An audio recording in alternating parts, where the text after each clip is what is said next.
The silence of the night in Hillsdale was shattered by the piercing sound of sirens cutting through the darkness. In an apartment on the third floor, detectives discovered the body of 30-year-old Alice Gray, an employee in the municipal court archive. The news of her untimely death sent shockwaves through the neighborhood. Alice, known for her diligence and caution, seemed an unlikely target, and no one could fathom how her life had ended so abruptly. The discovery of the body came as a profound shock to her neighbor, Mrs. Ruth Holden. She had noticed an unpleasant odor emanating from Alice's apartment and decided to call the police. "She was always so quiet and kind," Ruth muttered, standing in the doorway of her apartment, her hands trembling with disbelief. Detectives Lucas Myers and Nina Raines arrived at the scene. Both were seasoned investigators. Myers, analytical and methodical, approached each case step by step, while Raines, driven by her sharp intuition and determination, often unraveled cases with unexpected insights. The apartment was in disarray. Broken furniture, scattered papers, and an overturned chair gave the impression of a fierce struggle. Every detail pointed to a tense sequence of events leading up to Alice's death. The air was thick with an oppressive atmosphere, emphasizing the gravity of the situation. Police found Alice in her apartment, a discovery that immediately raised numerous questions. Even the experienced detectives were momentarily struck by the scene.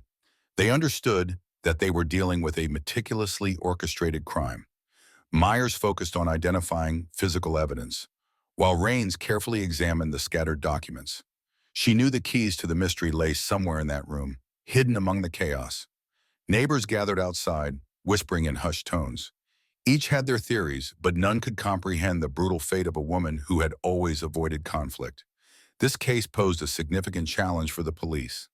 The investigation had just begun, and the detectives were aware of the arduous journey ahead to uncover the truth. Who was behind this crime, and why had Alice become their target? Alice Gray's apartment was in complete disarray, as if it had become the stage for a chaotic search. Clear signs of disorder indicated a conflict before the tragedy. Detectives Lucas Myers and Nina Raines meticulously examined every corner, determined to collect the first pieces of evidence. Near the entrance, distinct shoe prints on the carpet hinted at the perpetrator's carelessness. During the search, Nina discovered something intriguing under the couch, a torn piece of paper with the initials RB. She carefully placed it into an evidence bag, noting that the note could hold a crucial clue. Meanwhile, Myers studied scratches on the wall near the door, marks that might have been left by fingernails during a struggle. The police began questioning neighbors. Ruth Holden, who had called the authorities, recalled hearing strange noises the previous evening, something like a scream followed by a heavy thud. She dismissed it at the time, thinking Alice had simply dropped something. Other neighbors also mentioned hearing sounds, but none could provide a clear description of what had happened. The first suspect was Mark Evans, Alice's ex-boyfriend. Their relationship had ended 6 months earlier, and neighbors said their arguments had often been loud and heated. The police summoned Mark for questioning immediately. However, his alibi was solid. On the night of the crime, he had been at a bar with friends who confirmed his presence. The detectives returned to Alice's apartment, convinced that the key to solving the case was hidden there. They took special notice of the large number of documents scattered across her desk. Among the papers were numerous closed cases to which Alice, as an archivist, had access. Nina speculated that the motive for the crime might be linked to Alice's professional work. The documents she handled could have contained sensitive information, potentially dangerous to someone. Her knowledge had made her a threat, which might explain the attack. Myers agreed. This no longer seemed like a random crime. Everything pointed to a carefully planned act. The detectives were left to determine what secret Alice had uncovered and who was desperate enough to go to such lengths to keep it hidden. Detectives Lucas Myers and Nina Raines decided to delve deeper into Alice Gray's professional life to determine if her work might have been the motive for the crime. Their first stop was the Municipal Court Archive, where Alice had worked for the past 5 years. Raines carefully reviewed the closed cases Alice had access to, including legal documents, investigation reports, and financial records. After hours of meticulous work, Nina noticed a troubling pattern. Most of the suspicious cases had been closed with the signature of Captain Jonathan Wright, a highly respected police officer in the city. Wright had a flawless reputation, having earned awards for solving complex cases and being regarded as a symbol of law and order. However, based on the documents, some of these closed cases seem far from fully resolved. Meanwhile, Myers spoke with several court employees. They mentioned that Alice had often stayed late at work recently and appeared visibly worried. According to them, she had even tried to raise concerns with her superiors about certain cases she believed needed further investigation. Her requests, however, were dismissed due to a supposed lack of evidence. Raines uncovered another curious detail. A series of anonymous complaints had been submitted to the court over the past few months. These complaints pointed to potential corruption within the police department, but none of them were properly addressed. Almost all the complaints mysteriously disappeared after being registered. The detective's suspicions about Wright grew stronger. He had access to the information Alice had likely uncovered, and he had a clear motive to silence her. Myers decided to investigate Wright's financial records, searching for links that might confirm his involvement in corruption schemes. In the court archive, another intriguing detail surfaced. One of the last cases Alice had worked on involved a company engaged in fraudulent financial operations. This company had received substantial funds through accounts tied to several suspicious individuals. As Myers continued examining the records, Raines noted subtle but telling behavior among some court staff. A few of them avoided direct answers when questioned about Wright, their tension hinting at fear or an unwillingness to disclose critical details. The investigation was gaining momentum, and the detectives knew they were uncovering something dangerous. Alice had stumbled upon information that was never meant to be revealed. Their task now was to uncover just how far-reaching these secrets were and why they had cost Alice her life. The investigation continued, and more details about Alice Gray's life began to surface. While reviewing her journal, Raines came across an entry that made her pause. "A black car has been parked near my house for the third night in a row," Alice had written 2 weeks before her death. Further entries mentioned strange phone calls from unknown numbers that disconnected as soon as she answered. These details painted an increasingly alarming picture. Based on these notes, Myers initiated a review of surveillance cameras in the area. He found footage that corroborated Alice's words. A black sedan had repeatedly driven past her house, stopping nearby. The cameras captured the car parked 2 blocks away from her apartment on the night when neighbors reported hearing screams. The car belonged to Captain Jonathan Wright. The fact that his vehicle was so close to the crime scene at a critical time raised serious suspicions. Myers and Raines realized they needed to proceed cautiously, as Wright was a powerful figure, and his position gave him significant leverage. Meanwhile, Raines continued analyzing documents found in Alice's apartment. Among the financial reports she had reviewed, Raines found records of substantial money transfers linked to shell companies. These transfers matched cases Wright had signed off as closed. Each new piece of evidence further implicated him. Another unsettling detail emerged in the investigation. Sarah Lynn, a close friend of Alice, told the detectives about a conversation they had a few days before the tragedy. Alice had confided that she felt someone was watching her. She even mentioned finding her apartment slightly rearranged on 2 occasions. Furniture shifted and papers on her desk moved. This suggested that the perpetrator had not only been surveilling Alice, but may have entered her apartment in search of evidence. Her fears were well-founded. The detectives now understood that Alice had been in mortal danger as she uncovered the dark side of Wright's activities. The situation was becoming increasingly urgent.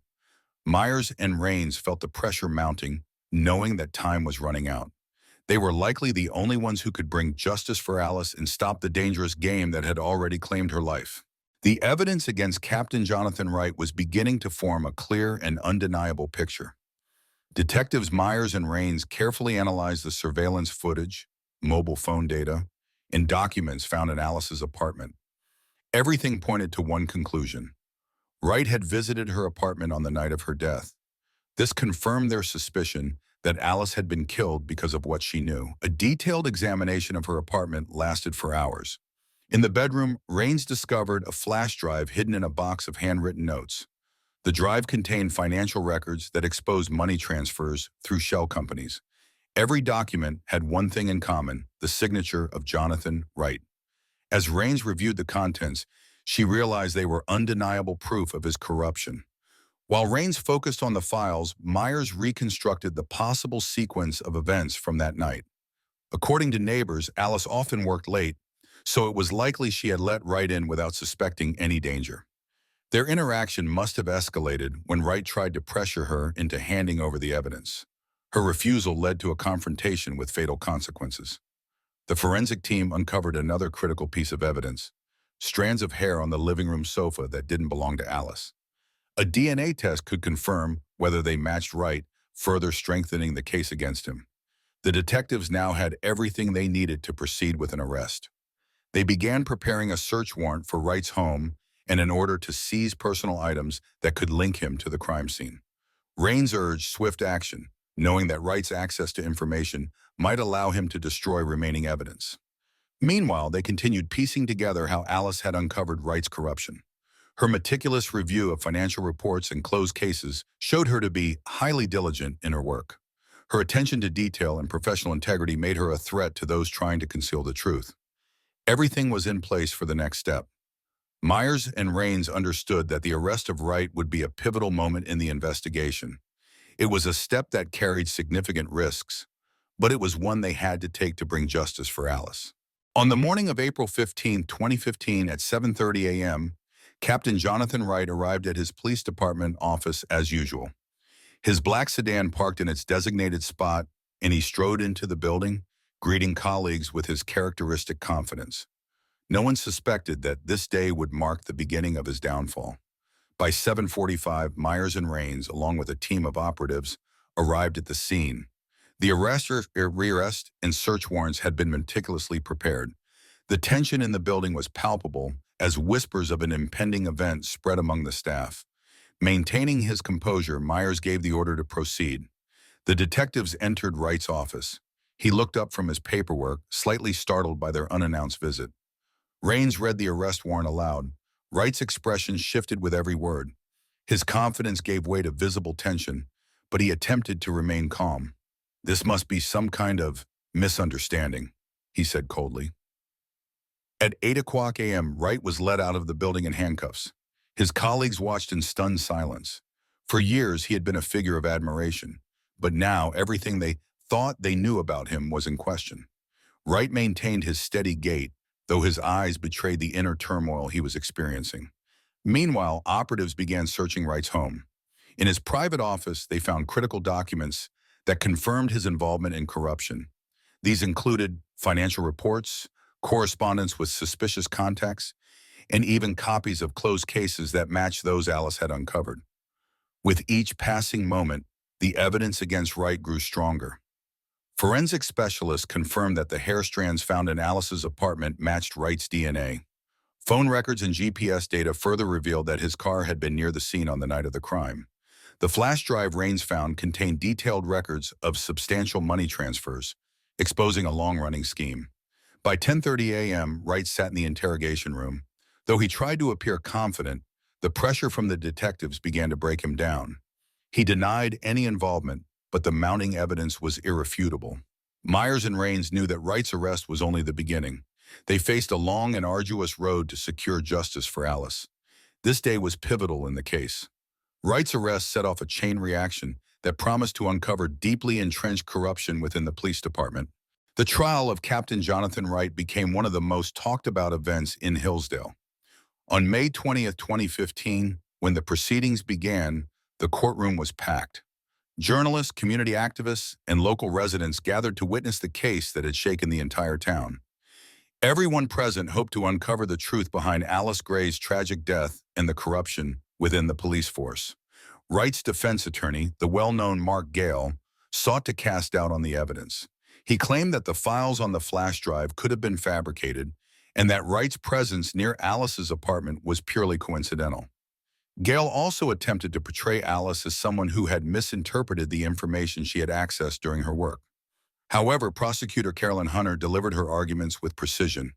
She detailed the financial schemes, falsified documents, and Wright's connections to dubious individuals. Hunter emphasized that the flash drive contained detailed records that could only have been compiled by someone with access to internal police documents. All the data pointed to Wright's use of his position to gain illegal benefits. The most impactful moment came when Sarah Lynn, Alice's close friend, testified. She recounted how, just days before her death, Alice had confided her fears. Alice believed she was being watched and feared for her life. Through tears, Sarah read a passage from a letter Alice had written to her. "If anything happens to me, know that I tried to do the right thing." The prosecution's case was further solidified by surveillance footage presented in court. The footage showed Wright's black sedan near Alice's apartment on the night of her death. Additionally, an expert testified that Wright's signature appeared on numerous suspicious documents linked to closed cases. After 2 weeks of hearings, the evidence formed an irrefutable picture. In her closing statement, Hunter said, "Alice Gray lost her life because of her integrity. Her death is a tragic consequence of corruption becoming normalized." It took the jury only a few hours to reach a verdict. The decision served as a lesson for the entire town, though the pain of Alice's loss lingered deeply with her friends and loved ones. Justice had been served, but at what cost? On May 29, 2015, the courtroom fell silent as the verdict was announced. Jonathan Wright, once a revered police captain, was found guilty of corruption and the premeditated murder of Alice Gray. He was sentenced to life imprisonment without the possibility of parole. The man the city had once hailed as a hero had become a symbol of profound betrayal. The trial became a pivotal moment, not only for the police force, but for the entire Hillsdale community. Residents were stunned by the extent of the corruption that had remained hidden for so long. For Alice's friends and family, the verdict provided some closure, but the weight of their loss remained unbearable. Detectives Myers and Rains, who had worked tirelessly to uncover the truth, admitted that this case left a lasting emotional mark on them. They couldn't forget how Alice had fought for the truth, fully aware that her actions might cost her life. Her story, though tragic, inspired them to continue their fight against corruption within the system. Following the verdict, sweeping reforms were initiated within the Hillsdale Police Department. Several officers suspected of collaborating with the Wright were dismissed. This marked the beginning of a full-scale effort to restore public trust, though the scars left by these events would take years to heal. In the center of town, a memorial plaque was installed in Alice Gray's honor. The inscription read, "Devotion to truth above all." Every day, people stopped to reflect on the tragedy that had changed their city. For many, Alice became a symbol of courage and self-sacrifice in the pursuit of justice. Wright, now behind bars, never admitted his guilt. His final words in court were cold. "You don't know the whole truth." Yet the judge, jury, and everyone who had seen the evidence were certain. Wright's greed and fear of losing power had driven him to a fatal decision. Alice's death revealed how dangerous standing against a corrupt system could be, yet it also served as a reminder that one person's courage could ignite a spark of change. Her sacrifice was not in vain, and Hillsdale would forever remember her as someone who refused to back down in the face of injustice. This story left an indelible mark on many, serving as a warning to those who abuse their power and as a testament to the inevitable triumph of justice, even when the price is heartbreakingly high.